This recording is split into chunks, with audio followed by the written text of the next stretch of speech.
আপনার মাইক্রোসফট ওয়ার্ডে কাজ করার সময় যদি এমন প্রয়োজন হয় যে এখানে হেডার যোগ করবেন, তো সেটা কিন্তু করতে পারবেন। এখানে ডাবল ক্লিক করলেই আপনি হেডার অ্যাড করতে পারবেন। তো এখন হেডার হচ্ছে যে আপনি এই যে লেখাটা লিখেছেন এর উপরে যে একটা মার্জিন আছে, এই মার্জিনের উপরের অংশটাই হচ্ছে হেডার। তো এখানে কিন্তু সিঙ্গেল ক্লিক করলে এটা চালু হবে না, এখানে অবশ্যই আপনাকে ডাবল ক্লিক করতে হবে। ডাবল ক্লিক করার পর আপনি হেডার পার্টটা ইনেবল করে নিতে পারবেন। এখন আপনি যদি এমন ডাবল ক্লিক করে না এসে ম্যানুয়ালি সিস্টেমটা জানতে চান, সেক্ষেত্রে এখান থেকে এটা ক্লোজ করে দিবেন। ক্লোজ করে দেওয়ার পর আপনি জাস্ট এখান থেকে ইনসার্ট যে অপশানটা আছে এটার উপরে ক্লিক করবেন। ক্লিক করার পর এখানে দেখতে পাচ্ছেন যে হেডার এবং ফুটার দুইটা অপশান আছে। তো আপনি চাইলে এখানে হেডার যদি অ্যাড করতে চান তাহলে হেডারে ক্লিক করবেন, আর আপনি যদি ফুটার অ্যাড করতে চান সেক্ষেত্রে এই যে ফুটার অংশটা এটা অ্যাড করতে চাইলে এই যে ফুটারে ক্লিক করবেন। তো আমি আপনাদেরকে প্রথমে হেডারটা দেখিয়ে দিই। জাস্ট হেডারের উপরে ক্লিক করবেন। ক্লিক করার পর এখানে বেশ কয়েকটা প্রিসেট দেওয়া আছে। যে প্রথমটা হচ্ছে একটা কলাম, তারপর এটা 3টা কলাম, এরপর এখানে বেশ কিছু প্রিসেট দেওয়া আছে, যেমন দেখতে পাচ্ছেন যে এখানে 3টা লেখা পরপর সাজানো আছে। তো এভাবে যদি আপনি প্রিসেটগুলো ব্যবহার করতে চান সেটা করতে পারবেন, আর না চাইলে এখান থেকে জাস্ট এই যে 3 কলাম বা 1 কলাম যে কোনো একটা নিতে পারেন। তো আমি এখান থেকে 3 কলাম এটার উপরে ক্লিক করলাম। করার পর দেখছেন এখানে 3টা কলাম অটোমেটিক্যালি জেনারেট হয়ে গিয়েছে। এখন এখানে আপনি লিখতে পারেন, আপনার নামটা লিখে দিতে পারেন।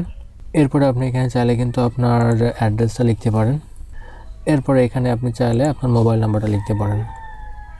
তো এভাবে কিন্তু আপনি 3টা কলাম একসাথে অ্যাড করতে পারেন। এরপরে আরেকটা যে বিষয় আছে সেটা হচ্ছে যে আপনি যদি চান যে এখানে টেবিল অ্যাড করবেন, যে বাম সাইডে এবং ডান সাইডে লিখবেন আর মাঝের অংশটা ফাঁকা থাকবে টেবিল নিয়ে, সেটাও কিন্তু করতে পারবেন। তো এখানে একটা বিষয় হচ্ছে যে আপনি যা ইচ্ছা, অর্থাৎ আপনি এই যে মাইক্রোসফট ওয়ার্ডে ওয়ার্ক এরিয়ার মধ্যে যে কাজগুলো করতে পারেন সমস্ত কাজগুলো এখানেও করতে পারবেন।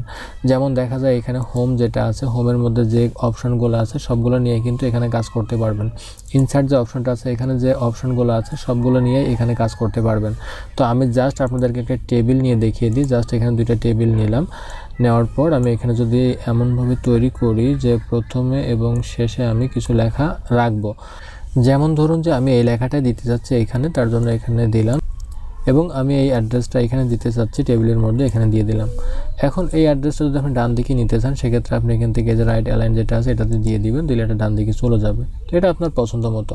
তো এখানে আপনি জাস্ট সিস্টেমটা জেনে রাখলে যে কোনো একটা ডিজাইন আপনি করতে পারবেন। তো এখানে আরেকটা বিষয় হচ্ছে যে আপনি হেডারে যে লেখাটা লিখবেন সেই লেখাটা কিন্তু প্রত্যেকটা পেজে হেডার হিসাবে শো করবে। তো আপনার যদি শুধুমাত্র একটা পেজে হেডারের প্রয়োজন হয় সেক্ষেত্রে সেটা আপনি করতে পারবেন, আর সেটা আমি একটু পরে দেখিয়ে দিব। এখন আমি আপনাদেরকে একটু দেখিয়ে দিই যে ফুটারে কিভাবে কাজ করবেন। তো ফুটারে কাজ করার জন্য আপনি কিন্তু খুব সহজে এখানে ফুটারে ক্লিক করলে ফুটারে চলে আসবেন।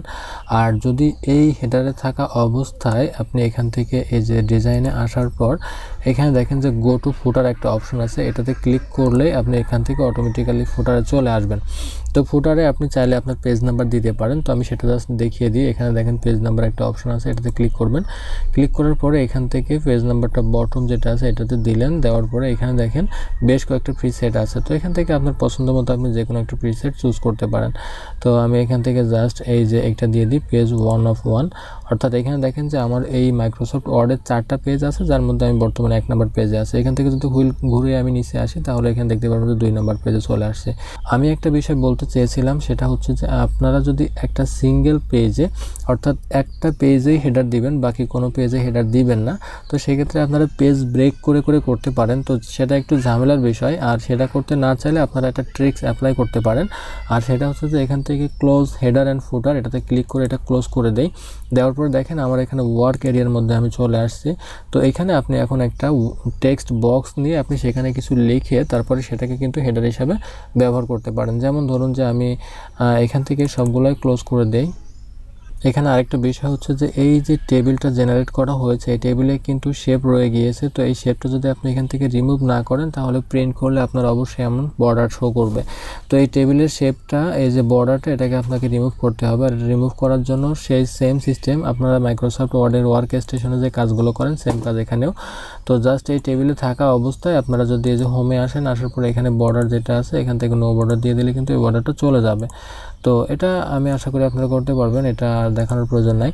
তো এখন একটা বিষয় হচ্ছে যে আমরা এই সব কিছু এখান থেকে রিমুভ করে দিব। রিমুভ করে দিয়ে আমাদের প্রয়োজন মতো কাস্টম কিছু ডিজাইন করে এখানে বসিয়ে দেব, যেটা শুধুমাত্র এই পেজের ক্ষেত্রে কার্যকর হবে, অন্য কোনো পেজের ক্ষেত্রে কার্যকর হবে না।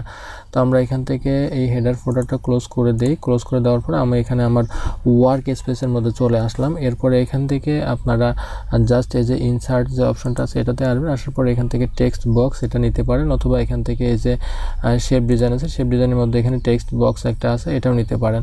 তো যে কোনো একটা নিলে হবে, দুইটা একই জিনিস। তো আপনি এখান থেকে টেক্সট বক্সে এসে এখান থেকে ড্র টেক্সট বক্স এটা নিয়ে আপনি এখান থেকে একটা টেক্সট বক্স ড্র করলেন। ড্র করার পর এখানে আপনি লিখলেন।